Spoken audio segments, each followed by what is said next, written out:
Hey everyone, and welcome to this video from our ADHD interview series. I'm actually today here with Jordan Strauss, a fellow entrepreneur who is an expert in copywriting. But let's maybe, Jordan, tell us a little bit about yourself.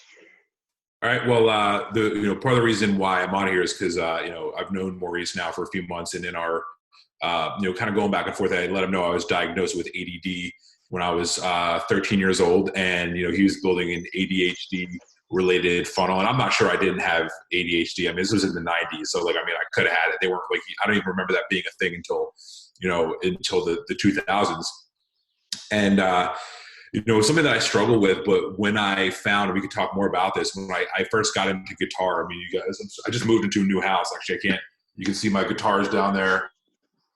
I started playing guitar when I was 13, and that taught me, that I could focus. And then I then turned that into a business. And then I turned my guitar business. I learned how to copyright as a way to sell that. And then I got into an online business, and kind of here we are.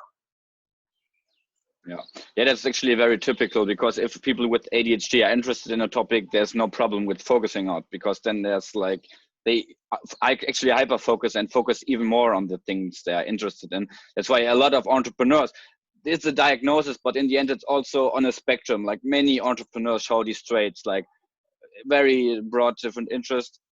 So if you look back into your way, what are the struggles you had while venturing into this entrepreneurship journey?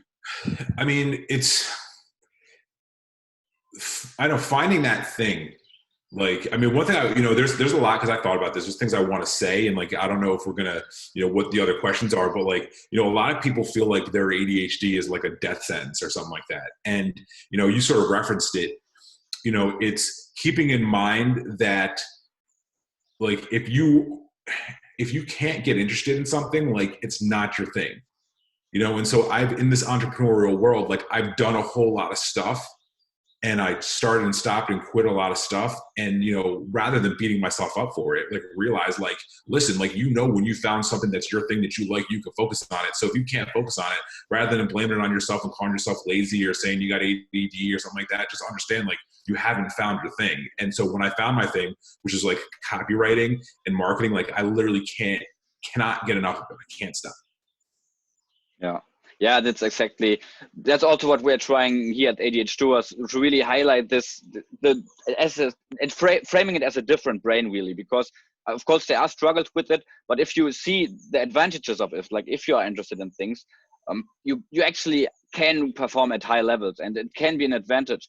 Actually, next week I'm interviewing a professor researching ADHD and entrepreneurship and the connection between those, because a lot of successful entrepreneurs have these ADHD tendencies.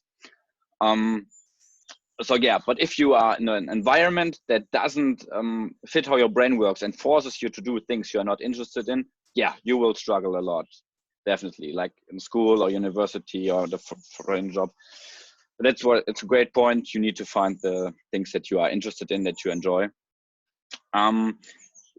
Besides that, are there any tips you would have someone that at the moment maybe he's still at university or school, also has a job and kind of ventures into entrepreneurship, is interested in it? What are the things that he should be aware of, that he maybe should start doing to make sure it's successful? Is this, in reference to ADHD, or is it in reference to just the general path? Yeah.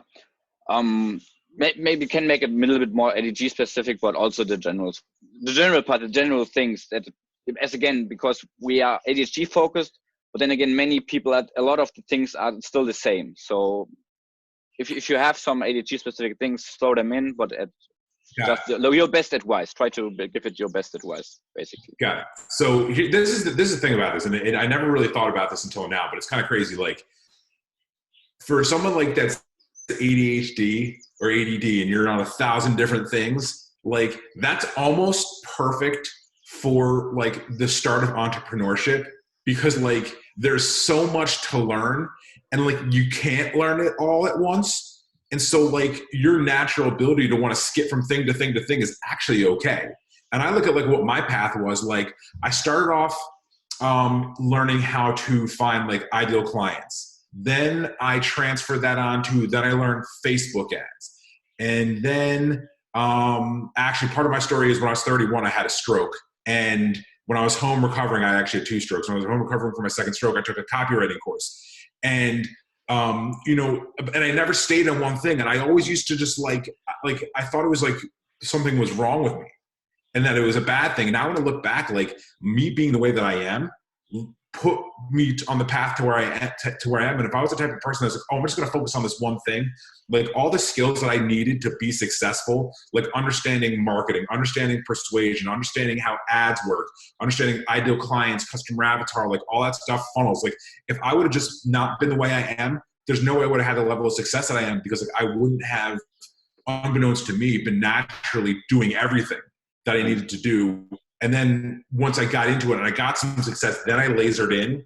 But to get to the point where I was able to have the type of success that I had to be focused on it or not focused on one thing. Yeah.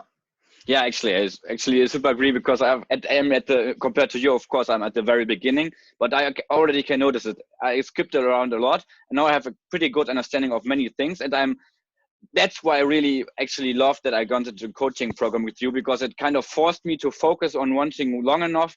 That's like one of the biggest issues many people with ADHD have, that it's good to have some of the jumping around, but at some point you need to commit to one thing and really become good at that, because at the end you need one thing that really, yeah, great advice right there. Another thing we usually do at these interviews, a few things we keep them general, but also we try to get to really benefit from the expertise of the person to talk about an area they are expertise in. So I would like to give you like on copywriting, like a few framework or just like the basics for someone. What does it take in copy to really persuade people to buy your product, or on persuasion? Got it. So one thing is, I was actually thinking about this earlier today, like most people don't even know what copywriting is. Like if you say copywriting to someone, like I was talking to one of my friends and I said something about copywriting job and they thought I was talking about like legal stuff. Like I was like, we're sending off tapes to like the Library of Congress and they're giving you the rights to it. Like that's not what it is. What copywriting is it's using words to sell, persuade to sell. And so like you have a customer that's here, like this is a thing. This is the customer where they are. This is Buyerland, the glorious place that we call Buyerland. And you're trying to use words to make that customer walk to that place and then hop the glorious fence into Buyerland. That's what copywriting is. And the number one thing is, and this is something that, it's continually reminded me, and this is like something too, where with your ADHD and ADD, like, understand that like it's always going to be a process. And so try to like not let any shortcomings that you have feel like it's something wrong with you, understanding that like you can only know and learn what you want to learn, because sometimes we just want to do it all, right? But we have to get going on the process. And one of the things I always have to remember is you have to know who you're talking to. And what I mean is that like, and this is especially online, because what we forget is one of my online marketing mentors, I've been taking, he's like, we're not talking to credit cards and email addresses, we're talking to people. And so if you forget that, like when you put something else online, that there's something online for marketing, or even offline, but online especially, that like there's a person with thoughts, feelings, emotions, that had parents, that was a baby, that was a child, like they good day, bad day, whatever, that has a life, and you're now talking to that person. And if you don't know, like, as specifically as possible who that person is, you have little to no hope of persuading them. And that's really what at the essence of copy is. You find out what's important to somebody, you find out what they want, and then by knowing who they are, and how they think, you can figure out what to say to take them from point A to point B. So that's generally. Now, do you want me to get like more specific than that? I think that's a great start to really, because that's one, again, from my experience, from someone who is a little bit on the beginning side, that's exactly the thing I did wrong. When you go too broad and you don't have your niche and target market, it's so hard to write things that actually resonate with the customer. So what I would like you to do is maybe go a little bit more specific on a framework or something, maybe provide an example just on this part of persuasion, because with ADHD, like to go a little bit more in the psychology direction of the persuasion.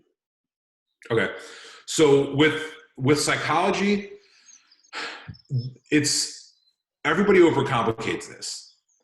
And it's a lot of the reason why, and I even find this, like when I write copy that sells and like you wrote words and that cost someone to like take out their wallet and give money, you're like, oh my God, you're like, this is crazy. You're like, I have like some evil genius superpower. So you start to like believe you're like your own stuff, but it's actually not that complicated, you know? And so copywriting might not necessarily be easy, but it's also not some like dark art only available to like a select few. And so really it is, ask yourself, what would I have to say in an one-on-one discussion to get a certain person to take a certain action? Because a lot of times what we try to do in copywriting is we try to give, like, I know this is what you're asking for, and I have a bad habit of doing this. Like, you'll ask me for something and I'll give you something else, but I think that thing's going to help. Like, I am not necessarily like, you know, headline, opening paragraphs, open bullets, story bullets, close. Like, I'm not going to necessarily give you like, tell you how to like write a sales letter, but you know, you have to think of it as every different persuasion opportunity that you have is different. Like, you know, so you're talking to me this week. Like, if you wanted to persuade me to do something, you're going to do it differently to me than you are to the guy that you interviewed next week and the guy that you interviewed last week. And we might all be buying the same thing, you know, or you might have to say certain things. So you try to think about, okay, what does this person need to know? So generally, right now I'm writing a lot in like the e-commerce niche, but this applies to anything. So the number one thing that you have to do, and I'll give you your framework, but the whole thing is like, don't get overly lost in the framework. Focus on, like, take your out of the computer and say, if this person was right in front of me, like, what would I have to say to get them to do what ethically they need to do and what I want them to do, ethically, morally, all that stuff. So the number one thing to do, and this is in Facebook ads, it's really any ad, is you have to get their attention. And in print, this is done with like large headlines and imagery. In Facebook ads, it's done with the ad image. If people are familiar with Facebook ads, you have your feed, you have the ad and the feed. It's usually the picture that stops the scroll. Then all advertisements have a headline. And what a headline is it's that statement that's supposed to grab their attention and reel them in. So they have to know more. And there's a lot of nuances there. Like, this is like, there's books written, you know, on headlines, you know, but a great analogy I heard from someone, I can't remember who, I remember Ben Settle's the one I heard it from. He's not the one that said it. Ben Settle's a famous email marketer. If you guys don't know him, just look him up. He said that a headline should be able to, if someone was running stark naked through the woods with meat around their neck being chased by a hungry pack of wolves, that your headline should be good enough to grab that person's attention, even though they're being chased by like a pack of their, you know, rabid dogs or whatever. Like, so your headline grabs your attention, you pull them in. Then in a Facebook ad, I'll go to more Facebook ads so that's more direct, and this is the way that I do it for e-commerce. This is a framework that I've seen work for $1 million sales and million view ads. The video views, if you ever see a video on Facebook that has like 1 million views on it, what that means is that ad is working, because you don't spend enough money to get 1 million views on your Facebook video unless you're making money back. So it's just a tip for you if you see something. So look at like what they're doing. And this is what I did. I saw what was working in this niche, and I, you know, developed this framework that I'm giving you right now. So you have, then the first line is the benefit. So, you know, get XYZ benefit so that you can stop this problem. So it's like you give the benefit so that you can stop this problem. Then you introduce the product. And this is the thing, it's a very subtle distinction, but a lot of people think that when they sell like a product online, that the product, it should be focused on the product. But if people don't know your product, like, you can't start with the product. You have to start with where they're at. Something that my A-list copywriting mentor, Kim Krause-Schramm, says to me all the time. She's like, you have to hit people where they're at. I'm like, all right. And when I do it, it's very simple, but it works. So you hit them where they're at with the benefit and the problem, because they're not thinking about your product. They're thinking about the benefit that they want and the problem that they have. And then once you do that, then you can start talking about the product. So get XYZ problem or benefit to solve this problem with such and such a product. Then you tell them what it is. Because just because you told them like what the name of the product, it doesn't mean that they know what it is. So let's say we're talking about like a pet removal brush, like quickly and easily remove all the pet hair from your clothes so that you don't have to step out to your next meeting covered in cat hair and get embarrassed as hell. And like, you can't say that, but I'm just going off the top of my head. With this awesome pet brush, then this pet brush is the 100% reusable pet brush that you can use to never have a problem with cat hair again. And so you said the benefit, name the product, and then you tell them what it is. Then you tell them how it works. And this is very important. You're not just like, what people lack in their ad, people don't understand this. And now I'm going off. You asked me a question, now I can't stop. Like, people will think that proof, the only type of proof is social proof, like testimonials. And like, I'm always like, you think that 3 testimonials from 3 people that no one's ever heard of and don't know and don't care about are like that really that powerful? Like maybe since I'm skeptical, I just don't believe that stuff, but we know what we believe. We believe authority proof. It's like how I say, like, LeBron sells Nikes. Like, it's because it's authority saying it's good. And that people say, oh, it's influencer marketing. Influencer marketing is just authority proof. There's scientific proof. And then there's like empirical proof, like evidence-based proof. And so the next portion of this ad is you tell them how it works. And then you also complain like why it works. Because you start giving proof. You can't just say like, get this thing because it does this. Because people are going to be like, anybody can say anything. Like literally in advertisement, there's so much skepticism in advertising too. You can make any claim you want, but if you don't back that claim up with proof, no one's going to believe it. And if people don't believe, they will not buy. So you start benefit, introduce the product, tell them what the product is, then you tell them how it works. So this pet brush works by like the 7 million microfibers that cling especially to like cat hair and lift it from your clothes like a vacuum. Okay. Then you tell them why it works. Like this works because of the microfibers and cat hairs are this and it creates static electricity and whatever. So you tell them like evidence-based proof and then whatever other form of proof of how it works, why it works. Then what you do is, and this is going through, like if you were talking to a person, you give them the benefit, you say, okay, listen, you can get this benefit with this thing. Oh, what is this thing? This thing is, it's this. I'm using like on non-specific words and say, oh, okay. Then, oh, well, here's how this works and here's why it works. Okay. But then what someone's going to do once they know all that stuff is they're going to ask themselves, okay, well, like, yeah, but can I just do this? Can I just do that? And so that's where you go into like, unlike other solutions, this pet brush, it doesn't pollute the environment. It doesn't like, it's not, one-time use. It's this, whatever it is, you don't have to drag a heavy vacuum up the stairs. Like whatever that thing is for that product, you talk about why your solution is better than other solutions so that that person in their mind at that point can't be like, well, I'm just going to do this. I'm just going to do that. Because a lot of people, they don't want to change what they're doing. And unless you point out something wrong with what they're already doing, they're not going to want to do your thing as long as they think that the thing that they're already doing is better or comparable to it. And a lot of times this is done in video ads. It's like, it's infomercial style where they show like something in black and white, and they place like X's over it. Like, don't do this, don't do that. It just makes you, and if you're doing it, you're like, oh man, I do that. It's almost like a weird form of like shaming. So once you do that, then what you do is then you list all the other benefits. And this is the key. This is a very important point that you think that don't think that that the person that's seeing that ad cares about. Because like, I could talk about the benefits of this cell phone here, but like there's certain benefits of this cell phone that people care about.